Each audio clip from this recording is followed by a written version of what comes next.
Hello everyone, this is Zeba Anjum from St. Mary's School Lagina. In this video, again we are going to discuss the unit number 1, that is revision of your class ninth syllabus. In this we have seen first two units. Now we are going to see unit number 3, that is values and data types. In this unit today we will be seeing some of the topics. Now let us see those topics very quickly. Firstly, we will see what are the character sets in Java. Then we will see what are the ASCII codes as well as the Unicodes and how they are interrelated with each other. Next we will see what are the escape sequences and how they are used. And the last one, sample program will be shown to you to explain these escape sequences. Now let us start this video with the first topic, that is character sets in Java. Character sets in Java are basically further divided into four major categories.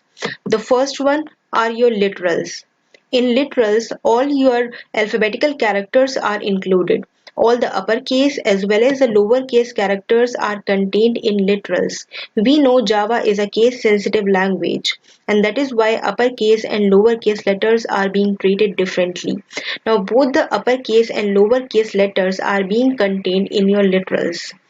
The second one, the second character set that we are going to see over here are your digits. We all know the digits we are using in computer programs. We are using digits 0 to 9 and those are contained in this category. The third one we are going to see over here are operators. Basically, operators are used to solve some mathematical operations. We will see in the upcoming chapter what are the operators in details. Now over here, basically we know the three categories of operators, that are your arithmetic operators, logical or relational operators. The last character set that we are going to see are delimiters. Delimiters are basically your braces or your punctuation marks that we are using in our computer program. Now moving towards your next topic, that is your ASCII value versus unit. This topic comes under your encoding of characters. We have already discussed your computer understands only the language of zeros and ones, or you can say your computer understands only the binary languages. So when you type any character through your keyboard, then firstly it is converted to any numeric character. Then afterwards this numeric character is being converted into your binary digits. And when we are talking about ASCII as well as Unicodes, then we are talking actually about this middle portion where we are talking about numeric codes. So ASCII stands for American Standard Code for Information Exchange. It means for every other character present on your keyboard, we are having an appropriate numeric code for it. Now let us see a table. See, we are having some characters as well as the codes. Firstly, we are having 0 to 9 digits we are having. Whether we are talking about digits or blanks or any other special character, in your computer program, everything is being treated as a character. That is why these blank space or your digits we have taken as characters. So for 0, it is 48. Again for 1, it is 49. For 2, it is 50 and so on. For these uppercase characters, if we talk about, then your uppercase characters, for capital A, it is 65. For capital B, it is 66 and so on. If we talk about some lowercase characters from small a to small z, again we are having 97 for small a, 98 for small b and so on. And for the blank space, you are having 32. See, over here we are having capital case characters as well as your lower case characters, and the ASCII codes for both the things are different. That is why we can say that our Java is actually a case sensitive language. Now if we talk about some Unicode characters, basically Unicode is a wide representation of characters in numeric form. Wide representation we are saying over here because it contains your hexadecimal digits, and hexadecimal digits means your 16 characters or 16 digits could be contained over here. It is ranging from 0 up till your F. So that is why Unicode is actually some kind of wide representation, but ASCII is not such wide as Unicode. Now let us compare both the codes. regarding this table. First one, ASCII uses an 8-bit encoding while Unicode uses a variable bit encoding. For ASCII code, it will be taking 8 bits, and for Unicode actually it will be taking your 16-bit as a standard code, but it is a flexibility of Unicode that it can vary that bit encoding. Now the second point says Unicode is standardized while ASCII code is not standardized one. The reason for this is for ASCII code you can include 256 characters within it, but in Unicode you can include 1,37,000 characters within it. So anyhow Unicode contains a wide representation, and that is why it is a standard code. ASCII is very popular but not standardized, but Unicode is actually a standardized representation. The third one we talk about if Unicode represents most written languages in the world while ASCII does not. Yes, it is true. For Unicode, if you see, it contains 146 modern and historical script. But for ASCII, if you see about, only 128 characters can be used from 256 characters. That is why most of the languages in the world are written in Unicode representations, and again it is pointing towards your second point, that is Unicode is standardized while ASCII is not. Coming toward your fourth point, ASCII has its equivalent with Unicode. It means for every code present in ASCII value, we are having an appropriate equivalent code in Unicode system. But for every other value in Unicode, we are not having appropriate or equivalent code in ASCII system. So basically these four are the comparisons between ASCII and Unicode. Now coming towards the third point, that are your escape sequences. Escape sequences are basically some special kind of characters. For writing these escape sequences, firstly we have to write down the backslash, and after that we have to include the character. And that what makes this escape sequence a valid one. Basically, these escape sequences are used to format our output screen, or you can say we can use these escape sequences to control the cursor while we are displaying our output on the screen. So anyhow, we will be using these sequence characters within your system.out.println line. See, in that system.out.println line, we are using double quotes, and we assume that within those double quotes, whatever string we write over there, it is to be printed as it is on the screen. And these escape sequences are being written within those double quotes so that we can. Now we are having a particular table where we are seeing these escape sequences and the description on the right hand side. The first one we are having \t. It inserts a tab in the text at this point.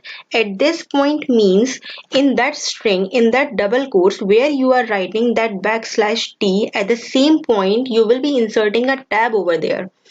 Second one we are having \b, that inserts a backspace in the text.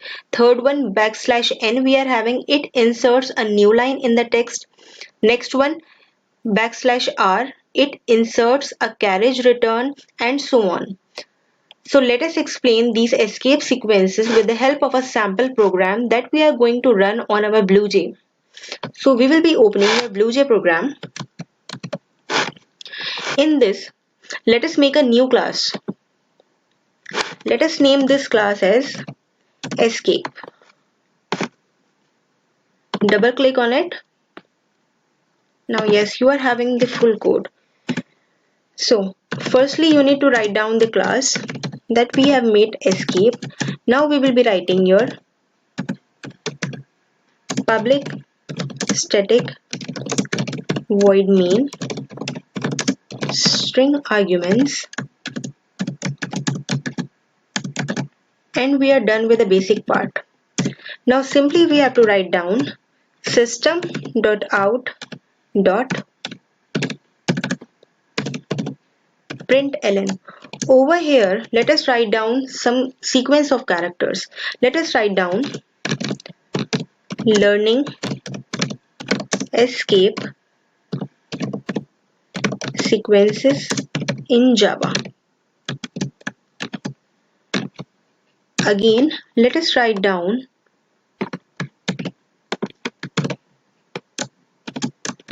just a simple line like this.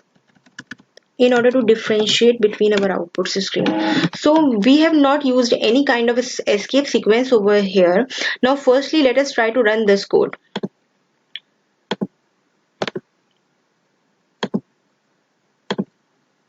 See, over here we can see you will be getting learning escape sequences in Java as it is you have written in the code.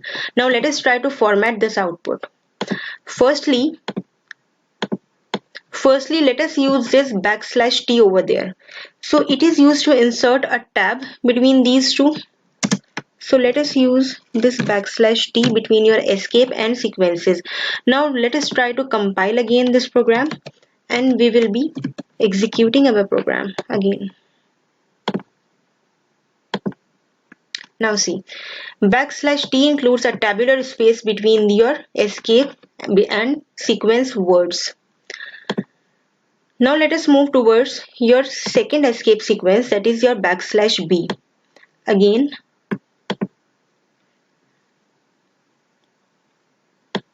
let us write down this b over there.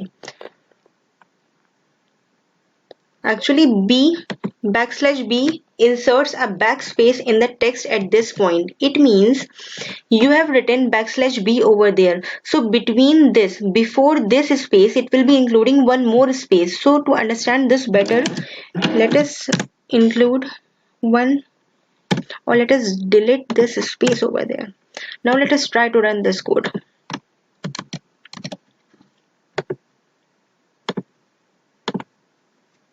Now see, automatically you have inserted a space between your escape and your sequences in Java. Now moving towards your next one, that is your \n. \n is basically used to insert a new line.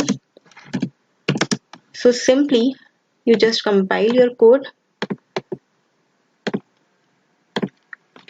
Now see, learning escape, then \n inserts a new line automatically, then sequences in Java is added.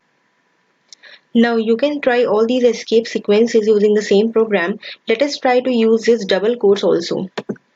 So simply by applying this / and double quote, compile our program. Then let us try to run this. See, we have inserted our double quote over here. So similarly, we can use our escape sequences for formatting our output screen. For the next video, we are going to continue with the same chapter, that is your unit number 3, values and data types. In this unit, we are going to see what are the tokens, what are the different types of tokens in details. Secondly, we will be seeing what are the data types and what are actually your primitive as well as your composite data type. At the last, we will see what actually is a type conversion, how we are going to convert one data type into another data type for the same. So this is for the video. Thank you so much for watching.